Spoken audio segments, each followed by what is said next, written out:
sur cette pile à lire. Franchement, si vous avez vu ma pile à lire pour le Pumpkin Autumn Challenge, là j'ai été hyper raisonnable et pour une fois c'est pas un euphémisme. Coucou les Kimichou, j'espère que vous allez bien, je vous retrouve dans une nouvelle vidéo aujourd'hui, une vidéo pile à lire et ça va être ma première participation à ce challenge donc je suis beaucoup trop contente. Il s'agit du Cold Winter Challenge qui commencera du coup le 1er décembre et ce jusqu'au 28 février et c'est l'Envolée cette année qui a décidé de nous le proposer, qui a fait toute cette sélection de menus et de thèmes. Donc en barre d'informations vous aurez sa chaîne YouTube avec notamment la vidéo pour le pumpkin. Pourquoi le pumpkin? Non, c'est pas le pumpkin. Pour le Cold Winter Challenge, c'est mieux. Ne nous trompons pas, voilà. Et notamment le groupe Facebook si cela vous intéresse. Donc du coup, moi j'ai fait ma petite sélection. J'espère que je vais réussir à me tenir davantage que pour ma dernière pile à lire, que ça a été catastrophique. Voilà, je vous dis tout, vous savez tout. Mais c'est surtout que j'ai eu des gros moments de creux de lecture ces derniers temps. Et là-dedans, il y a beaucoup de services presse ou d'envoi d'auteurs. Donc je sais que c'est des livres que je vais lire vraiment incessamment sous peu. Bien sûr, c'est ponctué de livres que j'ai achetés et d'autres qui vont sûrement gratter de la place au fur et à mesure des mois qui vont venir, mais ça, on ne se refait pas. Pour tout ce qui est explication du menu, du système de ce challenge, je vous dirai pas trop le pourquoi du comment, mais il y a 5 menus au total et j'ai forcément mis des livres pour ces 5 menus, sait-on jamais, il n'y a jamais un menu de trop, tout simplement. Le premier menu du coup s'intitule Magie de Noël et ils sont tous composés de 3 sous-catégories. La première ici s'intitule Under the Mistletoe et on doit trouver une romance de Noël ou une romance autour du Nouvel An, etc. Bon, si comme moi tu speaks pas bien l'English, hein, ça veut dire sous le gui. Oui, j'ai cherché parce que je savais pas ce que ça voulait dire. Et là, je vais vous montrer une romance de Noël que j'ai reçue il y a 2 jours, même pas, il y a un dodo. Et franchement, elle m'a fait trop envie. Quand je vais vous dire le pourquoi du comment, je sens que vous allez vous foutre de moi, mais c'est pas grave. Il s'agit de celle-ci, donc c'est Cher Père Noël, je voudrais un mec, de Caro M. Lynn. C'est publié aux éditions Harlequin. Pourquoi est-ce que j'ai eu envie de la lire? Franchement, je rigole rien qu'à l'idée de vous le dire, hein. Mais du coup, on va suivre une jeune demoiselle qui s'appelle Ali et qui a écouté les conseils de sa meilleure amie qui a décidé de faire une lettre au Père Noël. Et en fait, la lettre est tombée malencontreusement du coup dans les mains de son patron. Et dans cette lettre, elle disait que elle souhaitait du coup avoir un mec. Dans le pire des cas, bah, si elle avait pas de mec sous le sapin, des sextoys, ça pouvait le faire, hein. Et qu'en plus, elle avait un crush pour celui-ci. Non mais tout va bien, voilà. Donc pourquoi est-ce que je l'ai acheté? Est-ce que c'est juste parce qu'il parle de sextoys? Dans un sens, oui. Parce que ça m'a fait trop rire de me dire que son patron sait que si elle n'a pas de mec, elle veut un sextoy sous le sapin. Donc franchement, ça m'a vraiment tuée. C'est très bête à dire, mais quand je l'ai lu avec ma copine, le résumé, on s'est regardé, on était déjà pliés en deux. Donc j'ai dit, je pense que ça va être vraiment la romance de Noël qui va me faire rire. Et j'espère ne pas me tromper. Donc elle est assez récente, elle est sortie là cet hiver. Et ce sera la toute première romance de Noël que je vais lire, donc j'ai beaucoup trop hâte. Pour ne pas changer, vous ne me jugerez pas, hein, n'est-ce pas, hein? Je vous ai tout dit, je suis 100% transparente avec vous, mais on a le droit de rigoler, mais pas de juger, c'est tout. Deuxième sous-catégorie, il s'agit de raclette. Donc là on doit parler de famille, de secrets, etc. Et j'ai décidé de continuer une saga avec notamment le tome 2 des Arcanes d'Emera, c'est signé Elina EC parce qu'elle est française, donc je vais pas dire ici. EC, publié aux éditions Inceptio. En fait, j'avais découvert le premier tome grâce à eux, notamment avec une plateforme sur internet, et du coup ils ont décidé de m'envoyer le deuxième tome. Donc oui, on parle de famille, oui, on parle de secrets, puisqu'initialement notre héroïne ignore tout de ce drôle d'univers dans lequel trempait son frère, jusqu'à ce que malheureusement il disparaisse, et du coup elle va devoir prendre sa place dans ce drôle d'univers où elle a des missions très particulières, où elle va dans des autres mondes, où du coup elle est obligée de faire ça avec quelqu'un, elle a comme un copilote avec elle, et c'était le meilleur ami de son frère et il la déteste et il ne veut pas qu'elle participe à ça, etc. Bien sûr, il y a Anguille sous roche et c'est vraiment un côté très fantastique. Sachez qu'il y a des choses qui ne sont pas réelles dans ce roman, mais c'est ce qui en fait toute la beauté selon moi. Et j'avais adoré le premier tome, c'était un coup de cœur. J'ai déjà le tome 2 depuis quelques temps, ça doit faire 2 mois je crois que je l'ai reçu, et j'ai pas encore eu le temps de le lire et je veux trop savoir la fin du truc. Non, je ne le saurai pas avec lui puisqu'il y a 3 tomes, mais du coup j'avancerai à grands pas vers celle-ci. Troisième sous-catégorie et donc dernière de ce menu, il s'agit de la danse de la fée tragique. On doit donc partir dans des univers fantastiques, fantasy, du rêve onirique, et j'ai décidé de sortir un livre, bien que à mon avis toutes les lectures que je vais intégrer après coup dans cette pile à lire seront quasiment toutes dans cette catégorie, n'est-ce pas? J'ai décidé de mettre du coup La Mer sans étoiles de Erin Morgenstern, publiée aux éditions Sonatine. J'allais dire une bêtise, heureusement que j'ai checké. Ça fait un petit temps là que je l'ai reçu, ça doit faire 1 mois et demi je crois. C'est une sortie quand même qui est assez récente et il me disait trop, et je sais que ce qu'il qualifie notamment c'est son côté onirique, donc je me suis dit qu'il collait parfaitement à l'histoire, puisqu'en fait on va suivre un jeune homme qui dans une bibliothèque va découvrir un livre sans auteur, sans titre, rien du tout, et dedans il va découvrir une histoire de son enfance à lui. Enfin, c'est improbable, on est bien d'accord. Et on va du coup suivre ses aventures dans cet univers, dans ces souterrains, dans cette mer sans étoiles. Ça a l'air beaucoup trop bien. Je disais que j'adorais le format dans une de mes récentes vidéos. Effectivement, il est beaucoup trop bien, beaucoup trop maniable. Et ça, c'est fort appréciable quand on a un livre d'une telle texture dans les mains. J'ai très envie de le lire, donc j'espère vraiment que j'arriverai à le sortir de cette pile à lire. Bon, à part ça, si vous n'avez toujours pas lu Le Faiseur de rêves, et bien c'est le moment de l'inclure dans cette partie-là du challenge, tout simplement parce que oui, c'est de la fantaisie, et oui, vous avez un côté rêve. Dès que j'ai entendu le mot rêve, je voulais le mettre et je me suis dit non, Kim, t'as déjà trop de livres à lire, tu feras une relecture un peu plus tard. Deuxième menu, il s'agit de Hiver mystérieux, et la première sous-catégorie c'est Yule, donc on doit aborder des thématiques de la mythologie, de la divinité ou des légendes. Je suis pas 100% sûre que ce livre rentre dans cette catégorie, mais moi j'ai décidé que si, donc on fera comme ça. Il s'agit du coup du Silence des vaincus, donc c'est de Pat Baker et c'est publié aux éditions Charleston. C'est la première fois que j'ai un livre de cette maison d'édition et il m'intrigue vraiment beaucoup, puisqu'en fait on va suivre Briseis, qui est une femme qui a vécu notamment à l'époque de la guerre de Troie. Je pense que vous connaissez tous un petit peu cette guerre, ce mythe de cette guerre tout du moins, et en fait on va suivre le point de vue de Briseis, qui était une femme, qui était une reine à ce moment-là, jusqu'à ce que elle se fasse attaquer et que elle et son peuple se fassent emmener du coup directement aux mains de l'ennemi. Voilà, donc c'est un point de vue très féminin, c'est quelque chose qui aurait pu rentrer dans les catégories du féminisme, n'est-ce pas, mais je trouvais que ça avait un côté assez mythologique par rapport à tout ce qui est cette guerre, tous les on-dit, etc. Si c'est pas le cas, mais c'est pas grave, moi je dis que oui, et c'est vrai qu'il m'intrigue beaucoup. Dans le pire des cas, j'aurais toujours Circé, même si je l'ai pas mis là dans cette pile à lire, il rentrerait parfaitement dedans. Deuxième sous-catégorie, et franchement j'aime beaucoup le jeu de mots, il s'agit de La Reine des Neiges. Et du coup il faut qu'on aborde des thèmes comme le féminisme, des femmes de pouvoir ou de la sorcellerie. Oui, je suis partie sur la sorcellerie et là j'ai mis 2 livres du coup dans cette catégorie. Je pourrais en mettre bien plus, mais j'ai été raisonnable. Le premier du coup c'est celui-ci. Il s'agit du coup de Sous le signe de l'infini comme par magie de C.C. Robin. C'est un livre qui est auto-édité et dedans on va suivre l'histoire d'une jeune fille qui n'est pas une jeune fille lambda, n'est-ce pas? Elle est issue d'une famille de sorcières et du coup un jour elle va devoir partir sur l'île avec sa maman et son petit accompagnant qu'elle ne connaissait pas, mais oui, elle va avoir un petit personnage avec elle.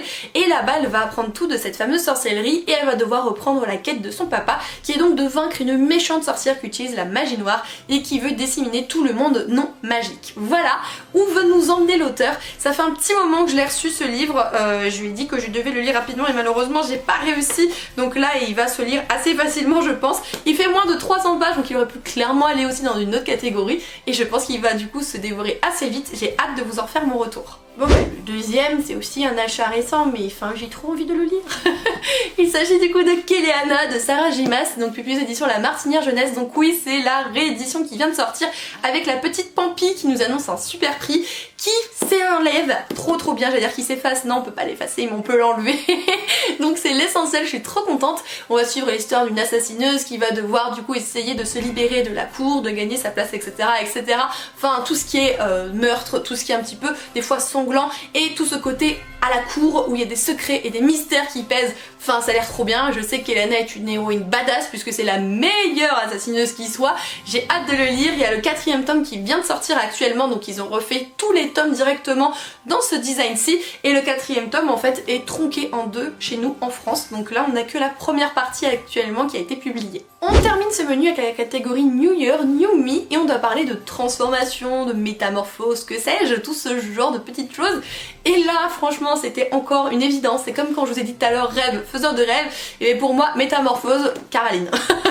C'est pas compliqué, donc c'est signé Léa Diaz, c'est un livre encore une fois auto-édité et ce coup-ci j'ai d'autres informations à vous donner par rapport au book haul. Elle m'a dit que c'était une trilogie mais qu'il allait avoir un petit bonus qui va sortir notamment courant février 2021 qui viendra du coup s'insérer avant la sortie du tome 3 et j'aime beaucoup cette histoire car Eileen est une métamorphose. Elle étudie du coup directement dans un établissement où tout ceci n'est pas tabou, il n'y a aucun souci là-dessus, sauf qu'elle ne supporte pas sa condition de métamorphose, elle a perdu toute sa famille entre autres à cause de ça et il va y avoir beaucoup de péripéties qui l'attendent. Elle est dans un univers qu'elle n'apprécie pas, elle doit s'occuper de personnes qui ont eu la malchance de participer à l'assassinat de ses parents entre autres, etc.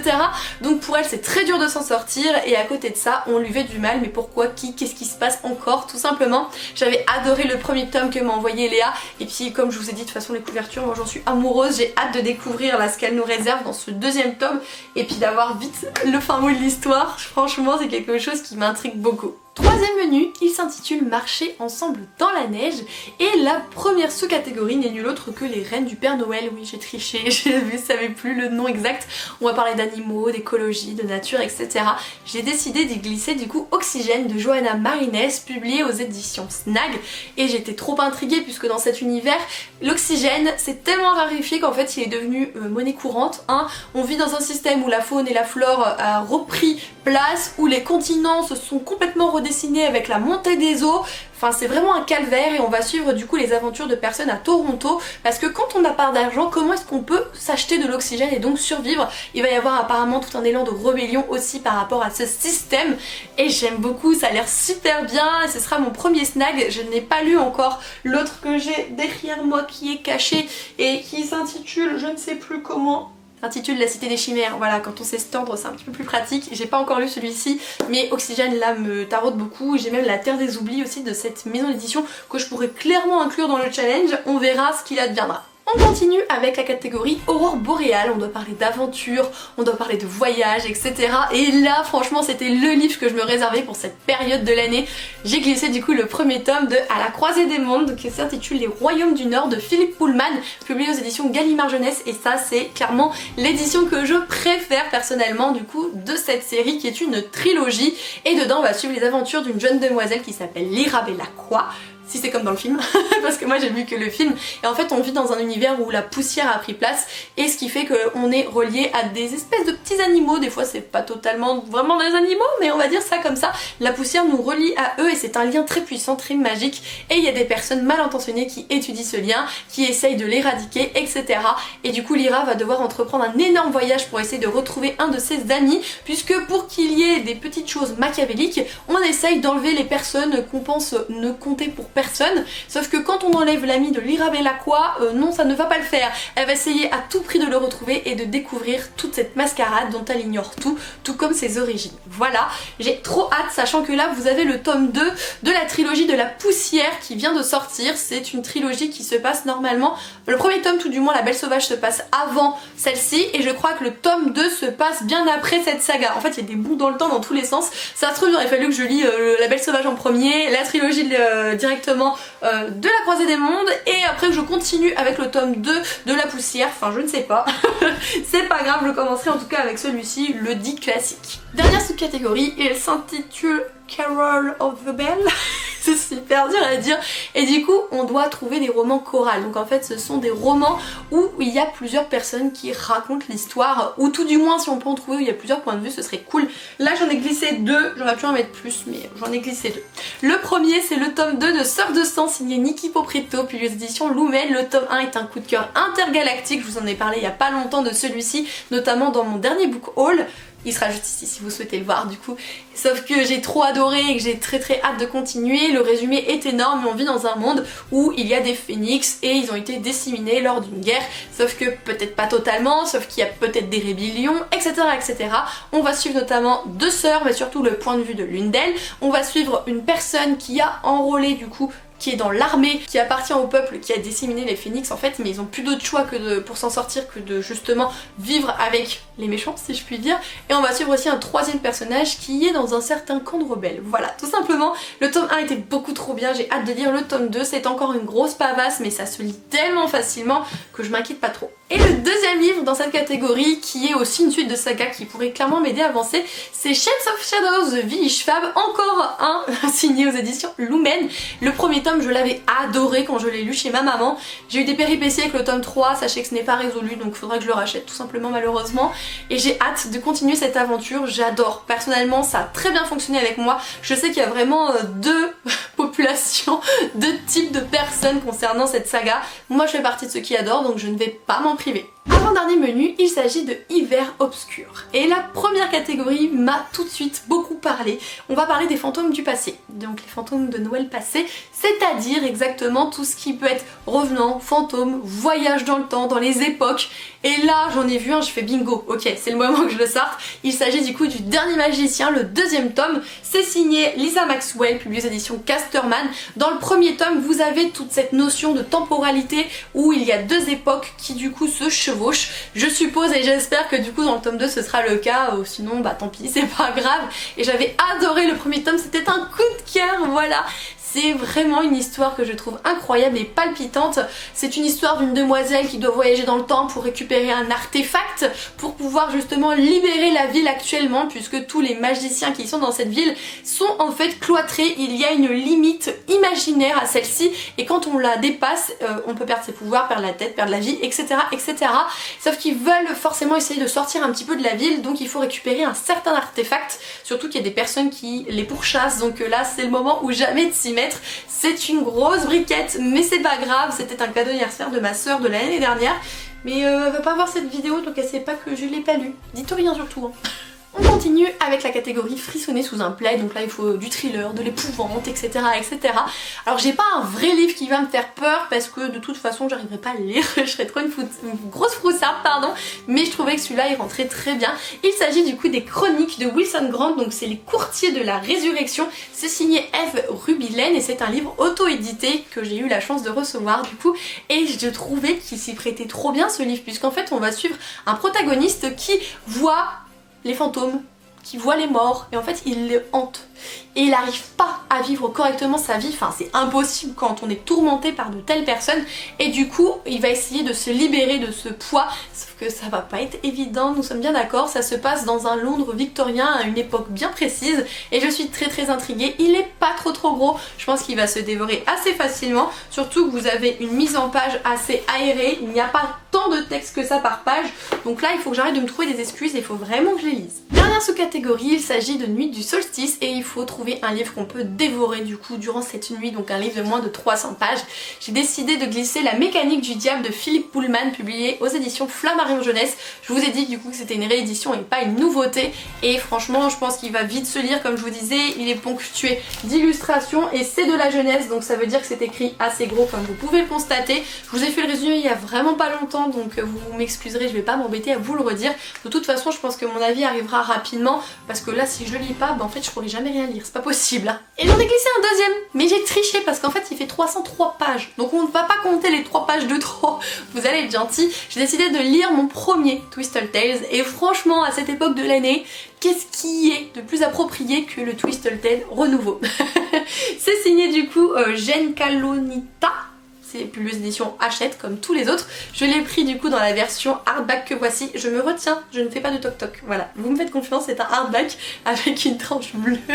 Et en fait je ne lis jamais les résumés des Twisted Tales, mais seulement la phrase d'accroche qui ici dit « Et si Anne et Elsa ne s'étaient jamais rencontrées ?» Et moi ça me suffit, je veux pas en savoir plus. Là je sais déjà le gros de l'histoire et j'ai hâte de pouvoir lire mon premier Twisted Tale. J'en ai d'autres qui m'attendent, et franchement c'est un de ceux que vous m'avez le plus recommandé quand je vous en ai parlé sur Insta. Lui, Mulan aussi vous avez beaucoup aimé, et Histoire éternelle, donc sur La Belle et la Bête. Mais vous savez quoi, c'est les 3 que j'ai dans ma pile à lire, donc franchement ça peut être vraiment super sympa de se les faire. Au moins La Reine des Neiges, Histoire éternelle il pourrait clairement passer dans cette période hivernale. Bon Mulan c'est pas trop le moment, mais peu importe, si j'en ai envie je le lirai. Le menu bonus s'intitule Au chaud devant la cheminée, et la première catégorie c'est grands enfants, donc il faut un titre jeunesse. clairement c'est pas ça qui manque chez moi, mais j'ai décidé de sortir celui-ci qui est beaucoup trop approprié. Il s'agit du coup de Cœur de loup de Catherine Rundle, publié aux éditions Gallimard Jeunesse, et c'est une histoire de loup, une histoire de neige, une histoire de quête, puisqu'en fait une petite fille est élevée parmi les loups avec sa maman et son destin est un jour de devenir maître loup, sauf que vous avez l'armée du tsar qui arrive et kidnappe sa maman, donc la petite fille décide avec ses loups de trouver sa maman coûte que coûte et de la sauver. Voilà, ça a l'air beaucoup trop mignon, beaucoup trop adorable, j'avais acheté cet été et quand je l'ai vu, bah déjà j'ai pas pu le laisser, je le trouve trop beau, il est ponctué en plus, c'est un jeunesse, hein, donc classiquement vous avez parfois des petites illustrations qui s'insèrent comme ça, donc ça rend déjà une lecture beaucoup plus agréable je trouve, et puis je me suis dit ouais bah je l'achète pour cet hiver, je m'y prends 6 mois à l'avance mais c'est pas grave. Avant-dernière sous-catégorie, il s'agit de vitrine de Noël et on doit vous trouver, du moins nous trouver parce que vous vous en fichez, un livre graphique sur le thème de Noël, du Nouvel An, etc. hivernal. Franchement j'avais rien parce que ce que j'avais je l'avais déjà lu donc j'aurais pu refaire une lecture, mais je me suis dit que celui-là il pourrait passer. Du coup, il s'agit d'un album, il s'intitule Le Flocon, c'est signé Bertrand Santini et Laurent Gapaillard, publié aux éditions Gallimard. Si le style graphique vous parle un petit peu, c'est normal, en fait c'est la même personne qui a fait les designs des 4 tomes de La Passe Miroir de Christelle Dabos, donc c'est pour ça que ça peut vous parler et c'est pour ça que quand j'ai vu ce produit dans le catalogue de chez Gallimard, j'ai dit oui non mais moi je le veux bien. Et il y a une toute petite phrase d'accroche derrière qui en dit assez long puisqu'il va se lire très vite, c'est un grand format d'ailleurs si vous en doutez. Il est écrit c'est la nuit du Nouvel An et le ciel annonce un terrible événement. Voilà, j'ai hâte de pouvoir le lire, il est vraiment beau, il est très très beau, c'est cette particularité, on retrouve vraiment le style graphique, voilà, de l'illustrateur. Même sur les couvertures, hein, vous le retrouvez bien, enfin je suis trop contente, j'ai hâte de le lire et puis ça à mon avis aussi je vais pouvoir vous en faire un tour très rapide. On termine avec la catégorie chocolat chaud, il faut donc trouver un livre qui nous fait du bien et moi j'ai pris plutôt une saga, donc j'ai pris le 3e tome de celle-ci. Quand je sais que je la lis, je sais que je suis bien, je sais que c'est un univers qui me plaît. Il s'agit du coup de Gardien de Cité Perdue de Shannon Messenger, publié aux éditions Lumen. Oui, j'ai checké son nom parce que j'ai tendance à dire pardon, Samantha Shannon. Enfin, je fais un mix entre deux autrices, on va éviter, donc je le relis, c'est pour ça. J'ai tellement aimé les 2 premiers tomes, c'est une saga que j'aime de tout mon cœur. Comme j'ai le 3e tome ici, je me suis dit c'est le moment de le sortir. Je l'ai découvert au dernier confinement et franchement quel coup de cœur ça a été. Une histoire d'une elfe qui ne sait pas qui elle est, qui n'est pas n'importe quelle elfe, qui a été reprogrammée, qui a des particularités, qui va devoir apprendre à vivre dans un univers qu'elle ne connaît pas, s'accoutumer de l'ambiance, etc. Enfin c'était beaucoup trop bien, le tout dans un petit jeunesse. Je fonds totalement. Et bien voilà les Kimichou, cette vidéo est à présent terminée. Je vous présentais du coup toute ma pile à lire pour ce Cold Winter Challenge. Et je vais dire à chaque fois le pumpkin, ça ne va pas du tout. J'espère du coup que vous pourrez piocher 2-3 petites idées. Sachez que comme je vous l'ai dit, ce n'est pas une liste exhaustive et que ça risque fortement de bouger comme à chaque fois avec moi. N'hésitez pas à me partager du coup les livres que vous avez sélectionnés, si vous avez fait une vidéo, un blog, une publication sur Instagram, que sais-je. Si j'ai la possibilité, j'irai checker tout ça, ce serait avec grand plaisir. D'ici là, installez-vous confortablement dans un petit bled, allumez votre bougie et sirotez votre boisson chaude préférée. Je vous retrouve du coup très bientôt dans une nouvelle vidéo. Ciao ciao!